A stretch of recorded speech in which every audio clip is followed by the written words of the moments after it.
Hi friends, welcome back to my channel. तो आज हम बात करेंगे कि जो अभी रिसेंट व्लॉग में हमारी जो मैडम है उन्होंने रिवील किया है, जो बहुत ही ज़्यादा खुश हो रही थी और एकदम से जंप कर करके बच्चों की तरह से एक्सप्रेस कर रही थी कि गैस हू चलिए देखते हैं। जैसे कि वो जनाब उनके आए और उन्होंने कहा वो आ गए और चलो हम उनसे ही पूछते हैं कि गैस हू। ऑब्वियस है यार, सबको पता चल गया था, उसमें कोई नई बात नहीं थी कि ये कौन है जिस पर आपने कैप्शन में लिखा था गैस हू। क्योंकि आधी से ज़्यादा पब्लिक तो ये जान चुकी थी कि आप जो है जनाब जो है वो झलक दिखला जाके सीज़न 11 में जा रहे थे। तो ये आपने रिवील नहीं किया, लेकिन फिर भी सारी दुनिया ये जान चुकी थी। अब तो अम्मी भी बन गई हैं, तो अब तो बचपना छोड़ दीजिए। ये इस तरह से उछलना कूदना, बच्चे की तरह से पैम्पर करना, हर चीज़ को बिल्कुल हाई पिक पर ले जाना, लेकिन अभी तक भी जो ना आपकी वो आदतें गई नहीं है। हाँ, लेकिन हमें एक नई चीज़ इसमें ज़रूर देखने के लिए मिली। वो जो एक्स्ट्रा लाफिंग डोज हुआ करती थी वो इस व्लॉग में हमें मिसिंग मिली। या तो यूँ कह लो कि वो थोड़ा सा संभल गए हैं और अब इस चीज़ को शायद समझ गए हैं कि एक्स्ट्रा लाफ करना या बिना वजह की लाफ करना भी वो कोई एक अच्छी बात नहीं होती है। तो अब बात करते हैं जनाब की। अब उस प्रोजेक्ट में इतना बिजी हो गए जिस प्रोजेक्ट को आज इन्होंने रिवील किया है कि झलक दिखला जा में जा रहे हैं, जबकि सारी दुनिया पहले से ही जानती थी। तो वो तो हमें पहले से ही पता था, लेकिन वो जो फोटो था, फोटो पे दिखा के लिख दिया गैस हू। वो इसलिए जिससे कि पब्लिक जो है वो अट्रैक्ट हो सके और इनसे ज़्यादा से ज़्यादा इंगेज हो सके। ठीक है, बहुत अच्छी बात है।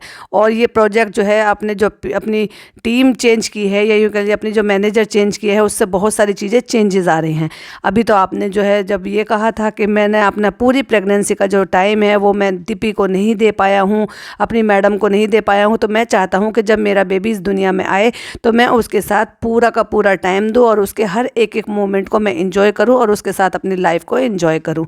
अब वो कहाँ गया वो आपका प्रॉमिस जो आपने सारी दुनिया को बताया था? यस, ये कह लो कि ये जताना चाह रहे थे कि आप दुनिया के बहुत अच्छे डैडी हैं या बहुत अच्छे पिता साबित होंगे। तो लेकिन वो कैसे साबित होंगे? आप तो छोड़ कर प्रोजेक्ट जा रहे हैं। अब जब इस टाइम पर, इस मोमेंट पे कि जब बच्चे को चेहरे की पहचान होती है, जब बच्चे अच्छे अच्छे मूवमेंट करते हैं, ये वो एज होती है जब वो छोटा सा था, जब तो वो जानता भी नहीं था ये कौन है। अब वो चेहरे धीरे धीरे करके पहचानने की एज में आता जा रहा है। तो आप उसको छोड़ के पूरे पूरे दिन अब थकोगे फिर सोओगे, तो किस टाइम तो बच्चे को टाइम दोगे और किस टाइम आप बच्चों के साथ एंजॉय करोगे, किस टाइम आप बच्चों के साथ खेलोगे? जब आप खेलोगे नहीं तो बच्चा आपको जानेगा कैसे? तो वो दावे, वो प्रॉमिस गए तो गए कहाँ? क्यों वो प्रोजेक्ट ले लिया? क्यों नहीं आपने ये कहा कि नहीं मैंने प्रॉमिस किया है, या फिर मैं अपने बच्चे के साथ जेन्युइनली वो टाइम बिताना चाहता हूँ जिसका मैंने बोला हुआ था, या आप उसको दिल से चाहते थे क्योंकि वो तो शो ऑफ एयर होने वाला था? तो आपने सोचा कि शो ऑफ एयर होने वाला है, क्योंकि 1 साल भी नहीं चला, उसकी टीआरपी नहीं आ रही थी, सो दैट्स वाई उसको ऑफ एयर जाने की बात शुरू हो गई थी। और ये बात आपको पहले से पता था क्योंकि शूटिंग ऑलरेडी डन हो चुकी थी, जो कि आपके अकॉर्डिंग भी ये पता चली थी और बाहर से भी ये सब मीडिया में खबर आ ही जाती है कि शो ऑफ एयर होने वाला है। और आपने कहा कि मैं शो क्विट कर रहा हूँ, जबकि वो शूटिंग जो है सीक्वेंस लास्ट जो था वो आप शूट कर चुके थे। जो पीपिका मैम ने कहा वो साबित भी करके दिखाया। और मैं ये कहूँगी कि शायद इस फैमिली के लिए बहुत सारे सेक्रीफाइस भी उन्होंने किए। जैसे कि वो चाहती थी कि मैं अच्छी लाइफ इंजॉय करूं, अपनी फैमिली के साथ इंजॉय करूं, काम मैंने बहुत कर लिया है, अब मुझे काम की ज़रूरत नहीं है, या कोई अच्छा प्रोजेक्ट आएगा तब करूंगी। मान लिया जाए अगर उनको अब अच्छा प्रोजेक्ट आता है तो जितना हम उनको जानते हैं वो अपने वायदे पर खरी उतरेंगी और उस प्रोजेक्ट को वो एक्सेप्ट नहीं करेंगी, इसके चलते हुए भी, जबकि उनका बेबी अभी छोटा है और वो चाहती हैं कि मैं पूरा टाइम अपने उस बेबी को दूँ। देखिए, आप बेबी की बात आती है तो दुनिया मुझे कहेगी बेबी इतना छोटा है तो वो कैसे काम पे चले जाए? तो भाई बेबी तो भारती सिंह जी का भी छोटा था, वो पूरा पूरा दिन वो शूट करती थी और ये तो किसी से छुपा ही नहीं है कि वो किस तरह से उनको जो है मैनेज करती थी, फीड भी कराती थी और सारे ही काम, क्योंकि उनके हमने देखे हैं उनके व्लॉग के थ्रू। तो ये तो दुनिया मुझे आके ज्ञान ना ही दे तो ज़्यादा अच्छा है, क्योंकि सब तरह के लोग हैं इस दुनिया में, सब तरह का मैनेज करना आता है।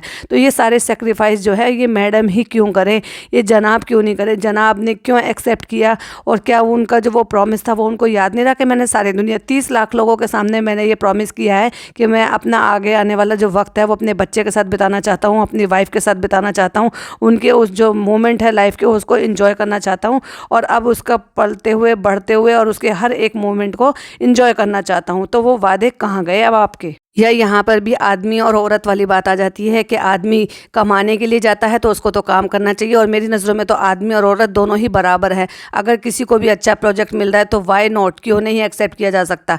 लेकिन यहाँ बात होती है अपने ही सिद्धांतों पर खड़े रहना, अपने ही वायदों पर खरा उतरना, जो कि ये अपने वादे पर खड़े नहीं उतरे। मुश्किल से 3 महीने नहीं लगाए इन्होंने एकदम से स्विच होने पर। और जहाँ ये हो रहा था कि मैं अपने बेटे के साथ टाइम बिताऊंगा, मैं अपने बच्चे के साथ टाइम बिताऊंगा, अपनी वाइफ को पूरा टाइम दूंगा, उनके लालन पालन में उनका राइट हैंड बनकर उनके साथ खड़ा रहूंगा, और वही सारी चीज़ें छोड़कर चल दिए हैं। जबकि ना सोने का टाइम पता है, ना आने का टाइम पता है, ना जाने का टाइम पता है। अब आते हैं मैडम की बात पर। हमारी मैडम का और दोनों मैडम का, मैं तो यही कहूँगी कि दोनों मैडम का बैंगन से कुछ ज़्यादा ही प्यार है, या फिर ये शेड करने की कोशिश की गई है। मतलब उन्होंने वहाँ पर वही ड्रेस चूज़ की जो इन्होंने इनके लिए डिज़ाइन करवाई थी, और वो दोनों ही सेम, और दोनों में ही वो बैंगन बन रही हैं। तो क्या ये एक तरीका था दिखाने का कि ये बैंगन मेरी तरफ से नहीं आया है, मैंने तो अपने बैंगन का भुर्ता बना दिया है। वाह, क्या अच्छा तरीका है। दोनों का नाम भी लिया जा रहा है और नाम भी नहीं लिया जा रहा, और शेड भी किया जा रहा है और शेड भी नहीं किया जा रहा है।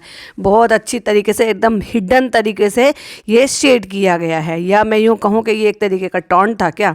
चलिए दूसरी बात पर आते हैं। इतना खुश हैं अपने जनाब के लिए, इतना ज़्यादा खुश हैं कि जंप कर कर के ये भी नहीं देख रहे हैं कि अभी वो जो है न्यू मदर हैं तो वो सही है नहीं है। एक बार आपको याद होगा, एक बार वो बहुत ज़्यादा जंप हुई थी जब बिग बॉस से बाहर निकली थी, तो वो फिल्म जो थी वो सुपर फ्लॉप गई थी। हम तो उम्मीद करते हैं भाई इस बार इतने जंप कर रही है तो शायद ये कुछ टाइम आगे जाएँ। और ऐसे तो देखिए कई साल हो गए हैं उस चीज़ को आए हुए, जब ये नच बलिए में एज अ कपल आए थे और इन्होंने डांस वगैरह सब किए थे, और इन सब चीज़ों को बहुत साल हो गए हैं। सो डांस या इस तरह की लचक लचीले शरीर से तो ये अब काफ़ी टाइम दूर हो गए हैं। छोटी छोटी सी बात में जो है इनको, अभी जिम बोल रहे थे कि पिछली बार तो मैं जिम भी कर रहा था, इस बार तो जिम से भी छुट्टी थी, और बैक पेन भी हो गया था, इनको बैक का भी इशू रहता है। तो हम तो भाई यही होप करते हैं कि ये बहुत आगे तक जाएँ और हो सके तो शायद ये इस शो को जीतें। लेकिन ये जो बातें होती हैं ना, ये कहीं ना कहीं बहुत ज़्यादा बुरी लगती है जब आप अपने ही वादों पर खड़े नहीं उतरते। आप अपने सब्सक्राइबर, अपनी यूट्यूब फैमिली कहते हैं और फिर उनसे वादे करते हैं, फिर उन वादों से मुकर जाते हैं।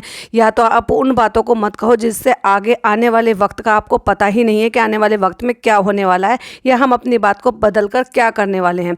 जिस बात पर आपकी उम्मीद ना हो कि आगे क्या होने वाला है, उस बात को कहना ही बेकार है, या फिर वो ऊपर वाले पे छोड़ दो। आपको ये नहीं बोलना चाहिए था कि मैं अब ये सारा वक्त अपने बच्चे को और अपनी वाइफ को दूंगा। आपको ये बोलना चाहिए था कि जब तक कोई और बहुत अच्छा प्रोजेक्ट मुझे नहीं मिल जाता तब तक मैं अपना सारा टाइम अपने बेबी को और अपने वाइफ को दूंगा। ये बात होती तो एक अलग बात होती, लेकिन जिस तरह से दावे के साथ आप कह रहे थे और जिस तरह के एकदम एटीट्यूड में आप बोल रहे थे कि मुझे सारा टाइम अब अपनी बीवी बच्चों को देना है, उसके लिहाज पे अगर आप उल्टा कर रहे हो तो वो डेफिनेटली सवाल उठाने वाली बात है। जब ये एक इंटरव्यू में गए थे और वहाँ से इनसे दोनों से सवाल पूछा था क्या आप पूरा टाइम देते हैं या केयर करते हैं, तो इन्होंने साफ साफ इस बात से इनकार किया था कि मैं अपना पूरा टाइम जो है शूटिंग के चलते हुए, ये जो प्रेगनेंसी का जो इतना प्रीशियस प्राइसलेस जो टाइम है मैं नहीं दे पा रहा हूँ अपनी मैडम को, तो मैं अब आने वाले बच्चे को अब मैं क्विट करूँगा और मैं शो जो है अब आगे नहीं करूँगा, मैंने वहाँ पर बोल दिया है, और मैं अपना सारा टाइम अपने बेबी को दूँगा। तो बहुत ही एकदम सिंसियर तरीके से आपने फैसला ले लिया था। क्या वो जल्दबाजी थी आपके फैसला लेने की? और अगर ले लिया था तो आपको बहुत सोच समझ कर लेना था, क्योंकि आपको लाखों करोड़ों जनता देखती है और आपकी बातों पर विश्वास करती है। फिर जब आप उन्हीं वादों को तोड़ते हुए नजर आते हैं तो बहुत ज़्यादा बुरा लगता है। तो ये मेरा एक रिएक्शन था इनकी इस बात से लेकर, जो मुझे कहीं ना कहीं बहुत ज़्यादा फील हुआ, तो मुझे लगा ये डेफिनेटली इस पर रिएक्शन देना चाहिए। तो ये मेरा रिएक्शन था। वीडियो पसंद आए तो लाइक शेयर कीजिएगा, चैनल पर पहली बार आए तो सब्सक्राइब जरूर कीजिएगा। मिलती हूँ अगली वीडियो में। टिल देन बाय बाय, अल्लाह हाफिज़, टेक केयर।